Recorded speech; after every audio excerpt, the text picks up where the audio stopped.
E aí pessoal, tudo bem? Prof. Diogo aqui e hoje eu vim resolver com vocês questões que vocês me enviaram lá no grupo de reforço da galera da Polícia Civil. Bem, a primeira questão dizia o seguinte: um grupo de 12 pessoas, das quais apenas duas são motoristas, alugou dois carros de 7 lugares cada um. Quantos modos distintos existem para dividir o grupo nos dois carros com 6 pessoas em cada um, de forma que os dois motoristas não fiquem juntos? Bem, isso é uma questão de análise combinatória. E o que a gente tem de informação aqui? A gente tem informação que a gente tem dois carros, né? Que eu vou representar como dois quadradinhos aqui, dois retângulos.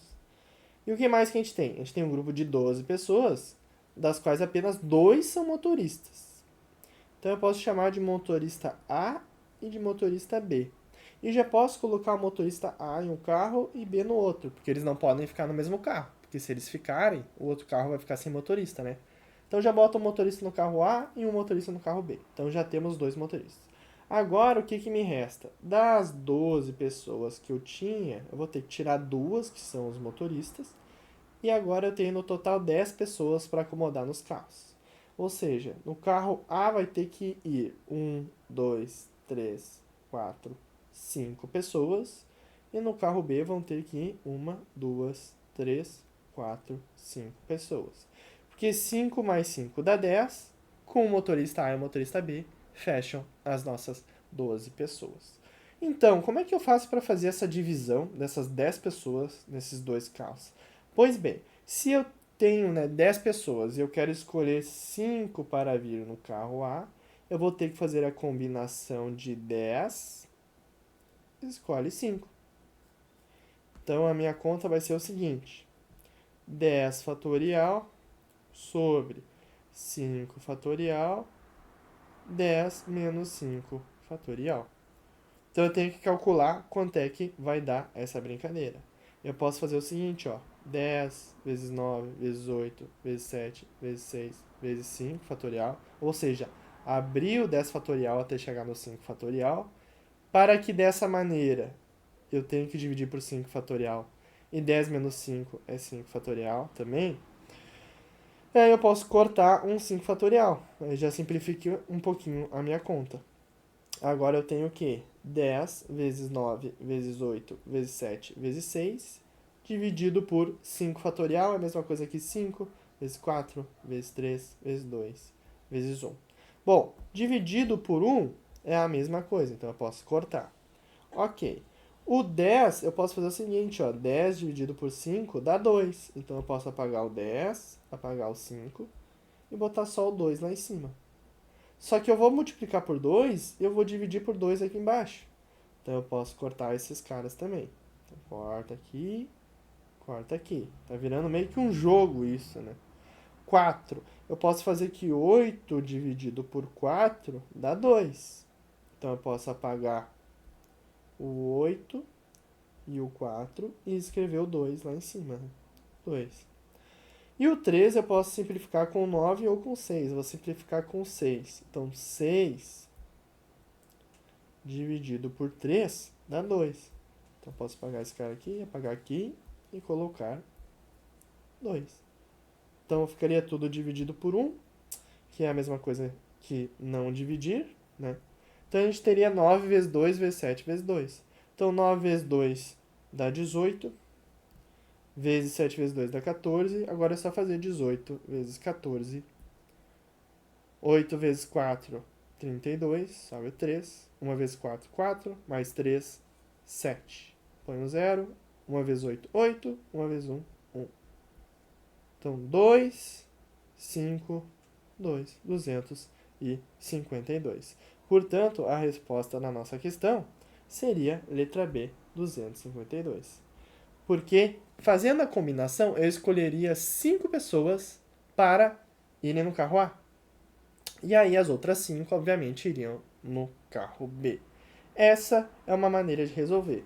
Outra, tu poderia ir pelos palitinhos, né? Por exemplo, vamos pensar o seguinte. Eu tenho 10 pessoas e eu tenho 5 lugares no carro A. Eu não preciso fazer o carro A e o carro B, porque se eu definir o carro A, o carro B já vai estar definido também, né? Então, se eu tenho 5 lugares no carro A, eu poderia colocar aqui, ó, no primeiro lugar poderiam ocupar 10 pessoas. No segundo lugar, 9, porque uma pessoa já estaria sentada aqui. No terceiro, 8 pessoas. Tem 8 possibilidades de pessoas para sentar aqui. No quarto lugar, 7 pessoas. E no quinto lugar, 6 pessoas. Ou seja, no primeiro banco da van, qualquer um dos 10 pode sentar. No segundo banco, qualquer um dos 9 que já não esteja sentado dentro da van. No 8, qualquer um menos os 2 que já estão sentados. E assim por diante, é a nossa lógica. Só que eu tenho que pensar que a ordem não importa. Ou seja, teria que dividir pela quantidade de ordens que a gente poderia ter. Ou seja, desses 5 aqui, 5 poderiam sentar na primeira poltrona. 4 poderiam sentar na segunda poltrona, porque um já vai ter sentado na primeira. 3 poderiam sentar na terceira poltrona, porque já tem 2 sentados aqui. 2 na outra poltrona e só um com a última poltrona. E aí eu teria que dividir o que está lá em cima pelo que está aqui embaixo.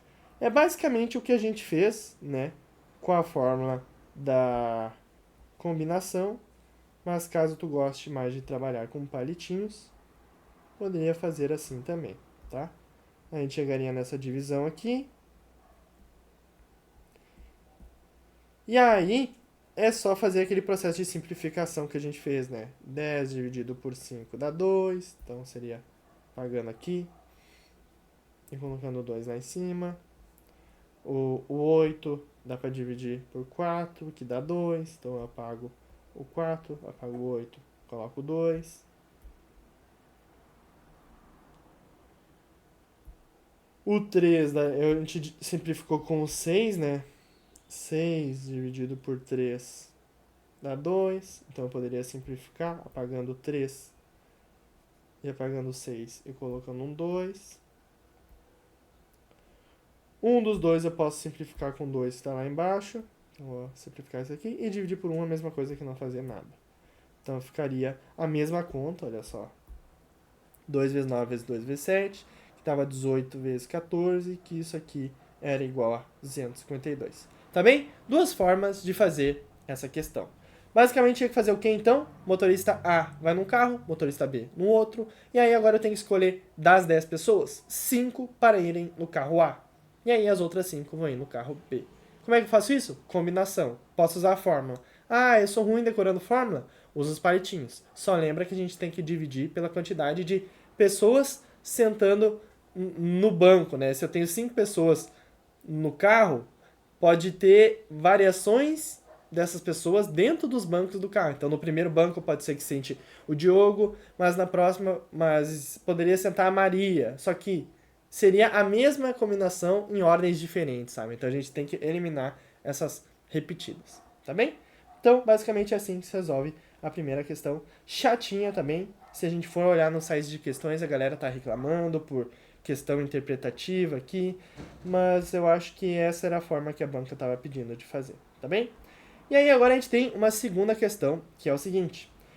Durante uma investigação policial, a análise das imagens de câmeras de segurança de um laboratório forense indicou a presença em horários distintos de um indivíduo não atualizado no recinto. Os peritos estabeleceram os seguintes registros lógicos. P. As luzes do corredor estavam apagadas. Q. O sensor de presença foi ativado. R.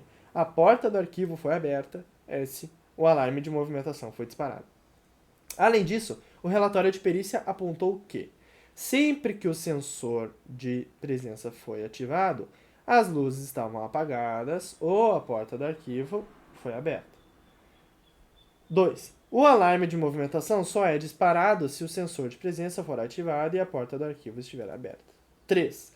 Em um dos registros, o alarme de movimentação não foi disparado. 4. Em outro registro, as luzes estavam apagadas e o alarme de movimentação foi disparado. 5. A proposição se Q, então P ou R foi verificada como verdadeira para os eventos registrados. A partir das informações que constam nessa situação hipotética, julgue o seguinte item. A possibilidade de o alarme de movimentação ter sido disparado, ainda que o sensor de presença não tenha sido ativado, contradiz a proposição lógica fornecida. Contradiz, vai contra, né? Será? Bem, Isso aqui é uma questão de lógica proposicional, né? E agora o que a gente vai ter que fazer é fazer meio que uma tradução aqui. Por exemplo, se a gente olhar na 1, a gente tem sempre que o sensor de presença foi ativado, e o sensor de presença foi ativado é que. Então, se que. Então o que? As luzes estavam apagadas ou a porta do arquivo foi aberta. Luzes estavam apagadas era P. Então, se que, então P, né? Ou a porta do arquivo foi aberta. Ou a porta do arquivo foi aberta é R. P ou R. Tá bem? A segunda diz: o alarme de movimentação só é disparado se o sensor de presença for ativado e a porta do arquivo estiver aberta. Então, o alarme de movimentação só é disparado. Então, se o alarme de movimentação foi disparado, ou seja, se S, então o que? Presença foi ativado e a porta do arquivo estiver aberta. Então, o sensor de presença foi ativado e a porta do arquivo estava aberta é R, Q e R. A terceira diz: em um dos registros, o alarme de movimentação não foi disparado. Ok. No quarto diz: em outro registro, as luzes estavam apagadas e o alarme de movimentação foi disparado. Tá. E na última diz: a proposição se Q, então P ou R foi verificada como verdadeira para os eventos registrados. Beleza. O que a questão está nos pedindo aqui? A possibilidade de o alarme de movimentação ter sido disparado. Então, alarme é S. Então, a gente está falando, tem como S ser verdadeiro, ainda que o sensor de presença não tenha sido ativado, sensor de presença não tenha sido ativado, ou seja, Q igual a falso. Se isso acontecer, isso contradiz alguma proposição lógica fornecida? Bem, a gente tem que olhar a proposição que fala sobre S e sobre Q. Que a gente pode ver que é a segunda. Olha só. Ela diz que se S, então Q e R. Ou seja, o que eu estou querendo dizer? Dado que se S é verdadeiro e Q é falso, deixa eu pegar aqui o vermelho. Opa. Falso. Isso contradiz a minha proposição lógica? Bem, contradiz é falar que é falso, né? Então, se isso é um caso de si, então, quando é que isso vai ser falso? Isso vai ser falso quando a primeira for verdadeira e a segunda for falsa. Então, se contradiz, isso vai acontecer. Se não contradiz, eu teria qualquer outros casos, né? Verdadeiro, verdadeiro, ou falso, verdadeiro, ou falso, falso. Então, o único caso que vai contradizer vai ser esse aqui. Pois bem, se na segunda parte eu tenho uma conjunção, eu precisaria que as duas fossem verdadeiras para retornar verdadeiro. Mas olha só, a primeira aqui, o nosso Q, já é falso. Então, obrigatoriamente, essa segunda parte vai ser falsa. E se essa segunda parte é falsa, então a gente está falando de um caso de Vera Fischer. Se é um caso de Vera Fischer, então Vera Fischer é falsa. Condicional vai ser falsa. Isso aqui vai ser falso. Ou seja, vai contradizer a proposição lógica fornecida. Portanto, a possibilidade de o alarme de movimentação ter sido disparado ainda que o sensor de presença não tenha sido ativado contradiz a proposição lógica fornecida. É certo essa questão. Porque o fato de eu ter S verdadeiro implica que eu tinha que ter Q e R verdadeiro. Só que se meu Q já é falso, já vai retornar meu falso ali e eu vou ter um caso de Vera Fischer. Tá bem? Portanto, resposta final, letra C. Questãozinha um pouco chata, né? Um pouco difícil, mas era dessa maneira que a gente resolvia, tá bem? Se ficarem com alguma dúvida, podem me chamar ali no grupo. Eram duas questões mais chatinhas mesmo, mas aqui está a resolução. Beleza? Até mais, galera.